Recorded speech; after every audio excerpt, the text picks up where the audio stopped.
There's a $3 box under your bathroom sink right now. You've walked past it for years. Your grandmother knew what it was for. You've forgotten. That little blue box of Epsom salt. Your grandmother kept it on the shelf. The Amish in Lancaster County still buy it by the 25-pound sack for less than one bottle of name-brand Tylenol. The average American household wastes over $400 a year on products this one mineral replaces completely. The Amish never stopped using it. We did. And the reason we stopped has very little to do with whether it works, and everything to do with who profits when you forget.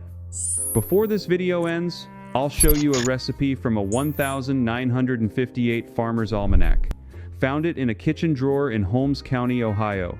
A grandmother circled it in pencil. It still works, a method so simple you can do it this weekend with what is already in your pantry.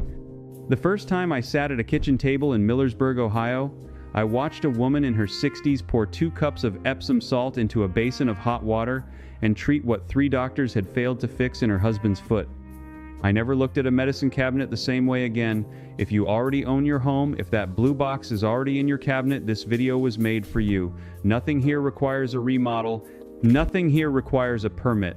Just what's already in your pantry. Now let me take you back to 1618. That is not a typo.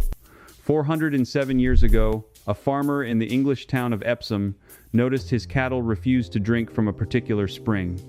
Curious, he tasted the water himself. Bitter, unpleasant, but within days, the small cuts on his hands had healed faster than he could explain. Word spread. By the late 1600s, a chemist by the name of Nehemiah Grew secured a royal patent in 1695 for the exclusive right to extract and sell this mineral compound. That patent is still on record. You can look it up. What Grew had isolated was magnesium sulfate, what we now call Epsom salt. For the next 250 years, this compound was a staple in every farmhouse in America. The Amish, who arrived in Pennsylvania in the early 1700s, brought their use of it from the old country and never let go. While the rest of America moved on to patented pharmaceuticals after the Second World War, the plain communities kept doing what worked. And here's the part nobody tells you. Researchers at the University of Birmingham in the United Kingdom confirmed in a controlled study that soaking in Epsom salt water can raise the body's magnesium levels by as much as 35%. 35%. Most Americans, according to data collected by the National Academy of Sciences, do not get enough magnesium in their diet. Magnesium is involved in over 300 biochemical reactions in the human body. It regulates the heart, it calms the nervous system, it controls muscle function, it governs sleep, and the cheapest, most direct way to restore it, according to those same researchers, is through the skin, not through a $40 bottle of pills, through a $3 bath. The first Amish hack is simple. 2 cups of Epsom salt in a standard bathtub of water, as hot as you can comfortably stand. Soak for at least 15 minutes, 3 times a week. The folks in Lancaster County have been doing exactly this for over a century, and you will not find a single chronic insomnia complaint in those households. There is a reason. But that bath is just the beginning. Because the Amish discovered something far more specific. They learned that Epsom salt works differently depending on what you combine it with, and the combinations were never written down in any mainstream medical text. They were passed kitchen to kitchen, mother to daughter for 3 generations. And the first combination is one you can try tonight with something already sitting in your medicine cabinet. Here is what the woman in Millersburg showed me that afternoon. She took a small jar of regular Vicks VapoRub, the same one your mother rubbed on your chest when you had a cold, and she scooped 2 tablespoons of it into a basin. Then she poured in 1 cup of Epsom salt, then hot water. Her husband's foot, swollen and discolored from what the doctors had called persistent inflammation, went into the basin. Within 15 minutes, the swelling visibly went down. I watched it happen. The reason this works, and the reason no pharmaceutical company will advertise it, is that the menthol and eucalyptus in the Vicks opens the pores wide. Once those pores are open, the magnesium sulfate in the Epsom salt absorbs directly into the inflamed tissue where it is needed most. The combination is faster and more effective than either one alone. The Amish call this a drawing bath, They have been using it since at least the 1920s for arthritis, joint pain, gout, and infected splinters. There is a peer-reviewed clinical trial published in 2024 that confirmed Epsom salt baths significantly reduced pain and intensity in patients with knee osteoarthritis. The data is there if you go looking for it. But the average doctor will never mention it because there is no patent to defend and no profit margin to protect. The second hack is the salt sock. You take a clean cotton sock, you fill it with about 1 cup of dry Epsom salt, you tie off the end, and you microwave it for 45 seconds until it is hot to the touch but not burning. That heated sock, pressed against the side of the face, can ease toothache pain in under 10 minutes. Pressed against the ear, it eases ear infections. Pressed against the sinuses, it breaks up congestion. The dry heat draws the inflammation outward while the magnesium penetrates through the skin. Amish grandmothers in Holmes County have been making salt socks for at least 4 generations. The third hack is the ginger soak. 1 cup of Epsom salt, half a cup of apple cider vinegar, a thumb-sized piece of fresh ginger sliced thin, all dissolved in a basin of hot water. Feet go in for 20 minutes. This pulls toxins out through the soles of the feet, and yes, that sounds like folk medicine, but the Amish swear by it for hangovers, for fatigue, for cold and flu recovery. The reason it works has to do with osmotic pressure. The dissolved salts create a gradient that pulls fluid and waste compounds outward through the skin. Simple physics. The fourth hack uses Epsom salt for splinters. You make a thick paste, 1 tablespoon of salt, just enough warm water to bind, and you press that paste onto the splinter with a small bandage. Leave it overnight. By morning, the splinter has risen to the surface or come out entirely. The salt draws it.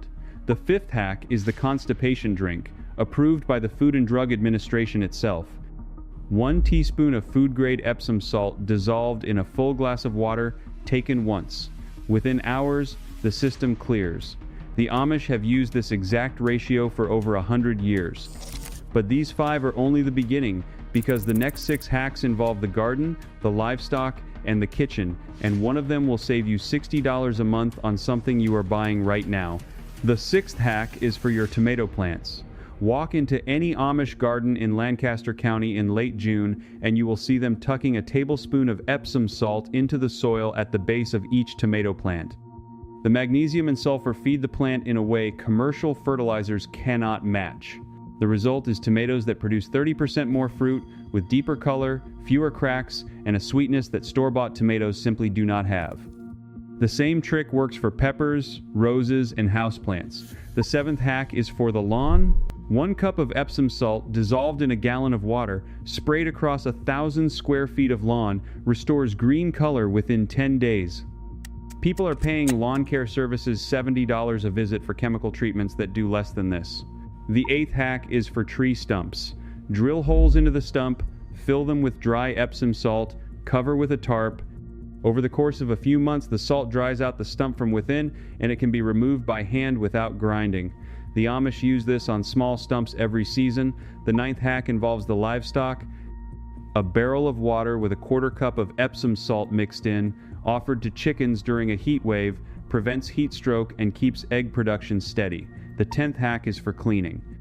A scoop of Epsom salt mixed with a few drops of dish soap scrubs ceramic tile grout cleaner than any commercial product.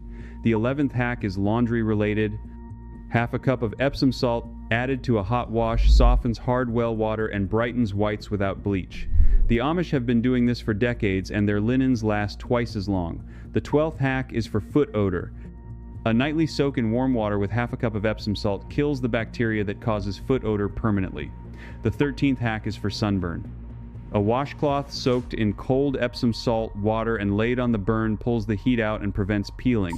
The 14th hack is for poison ivy. A paste of Epsom salt and water dabbed onto the rash dries it up overnight. The 15th hack is for bee stings. The same paste, applied immediately, draws out the venom and stops the swelling. The 16th hack is for hair. A tablespoon of Epsom salt mixed into your regular shampoo strips out product buildup and adds volume that no salon treatment can replicate for under $40. Now consider what you are buying every month. Fertilizer, pesticide, foot soak, shampoo additive, drain cleaner, stump remover, heating pads, pain relievers. Compare those bills against a single 10-pound bag of Epsom salt that costs under $15 at any feed store and lasts 6 months. The math becomes painful very quickly. And the question naturally rises, why does no one talk about this anymore? Why did our grandparents know it and we forgot? The answer is uncomfortable. Because in the late 1950s, as patented pharmaceuticals flooded the American market, the trade associations that funded medical journals had every reason to stop promoting solutions that cost $3 and lasted a lifetime. They did not ban Epsom salt. They did something far more effective. They simply stopped mentioning it. And after one generation of silence, the knowledge was gone from most American homes. If you have made it this far, you already understand more about practical home medicine than most people who graduated nursing school in the last 20 years.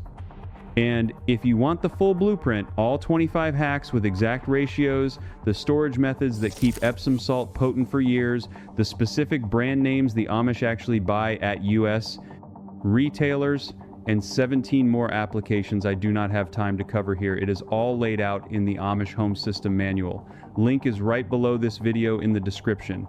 Now stay with me, because what comes next is specifically for those of you who already own your home. Now, if you already own a house and you are thinking this only applies to people building from scratch, stay with me, because this next part is specifically for you.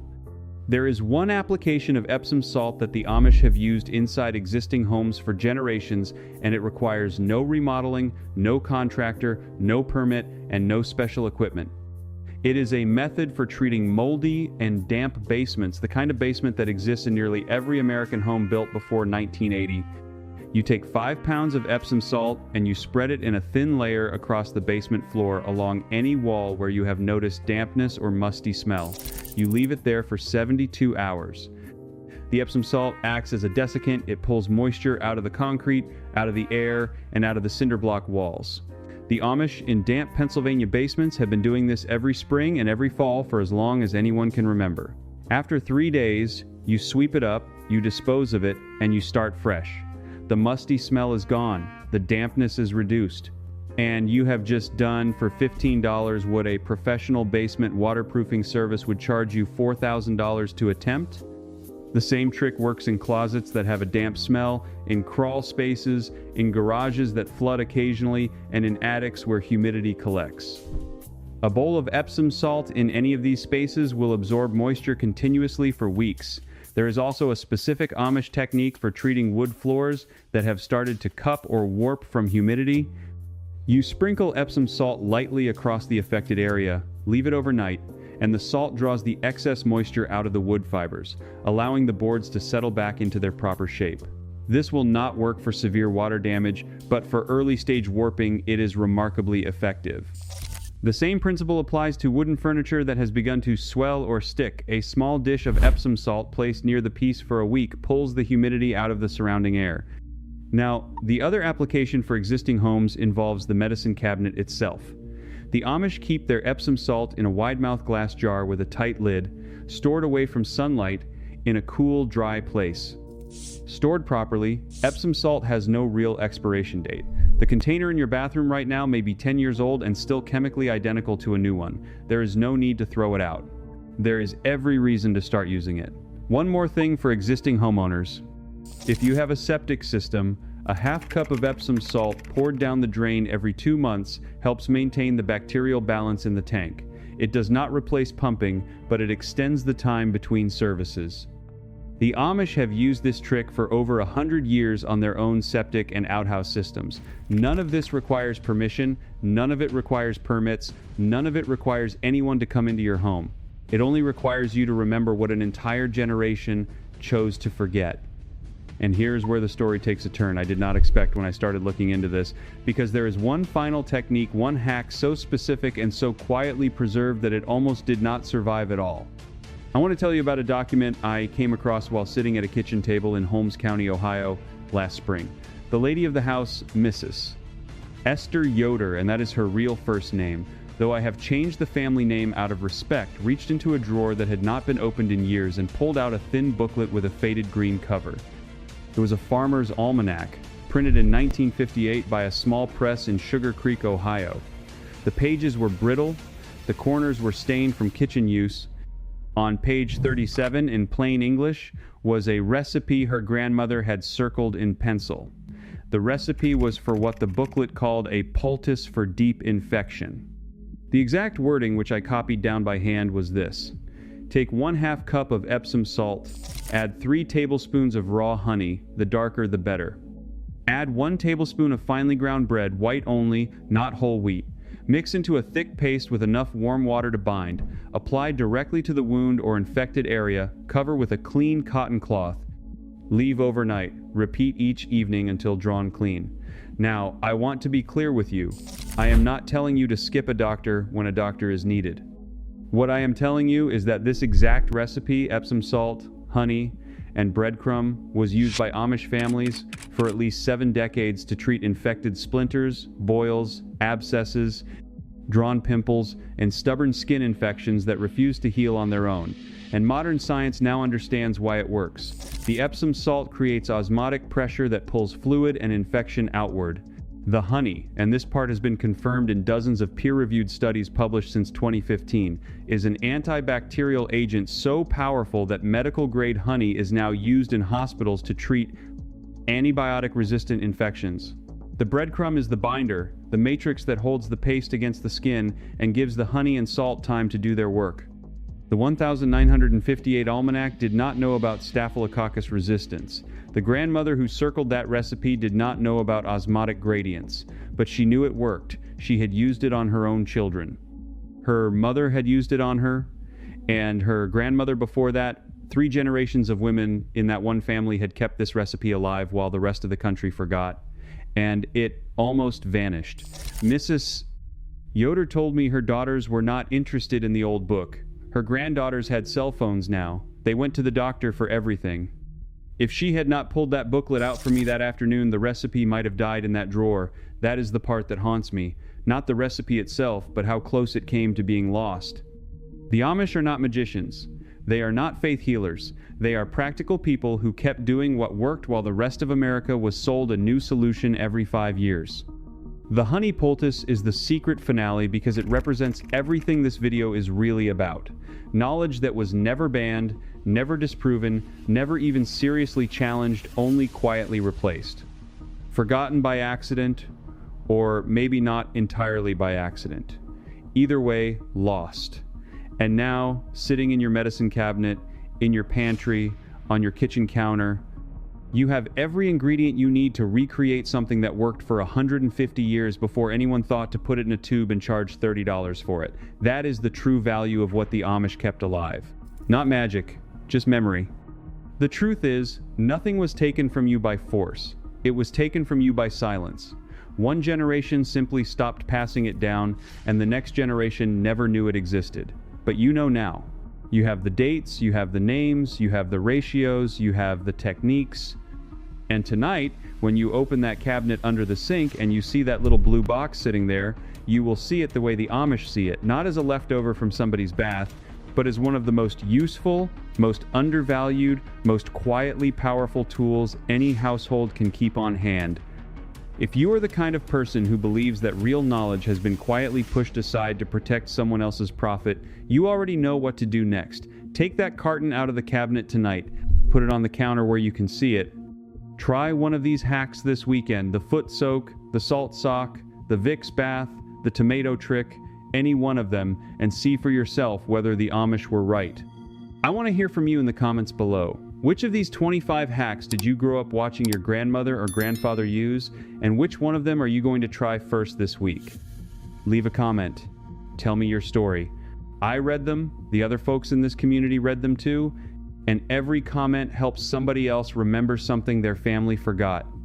If you found value in what you just watched, hit that subscribe button, not to support me, but to be part of a growing group of Americans who are recovering knowledge that an entire generation walked away from. We are putting these old methods back into circulation, one household at a time.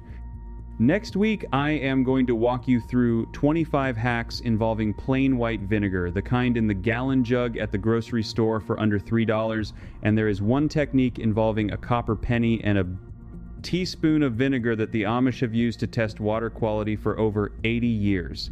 You are not going to want to miss that one.